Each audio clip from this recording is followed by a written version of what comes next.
What's up mga kapuso, ito po ang mga ganap na dapat po natin abangan dito lamang po sa My Father's Wife dahil mukhang nai-stress na po tayong mga nanonood dito dahil nga po itong mga kontrabida na naman ang pinapanigan dito sa eksena. Sina Betsy at Susan ang nagtatagumpay dito sa mga plano nila kay Robert at kay Gina mga kapuso.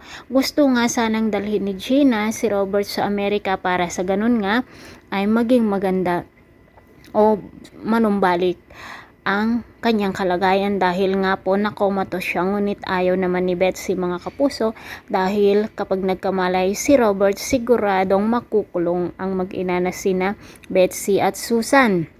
Sinabi nga ni Betsy na kung gusto niya talagang gumaling ang kanyang daddy ay ibigay niya o isalin niya sa pangalan nito ang supermarket.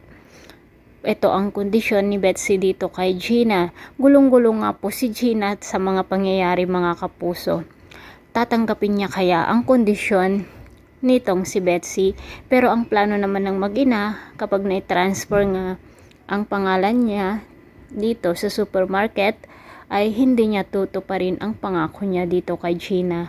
Sana naman hindi mabilog ang ulo ni Gina mga kapuso. Stress, kaway-kaway sa mga stress dyan. Maraming salamat. Bye-bye.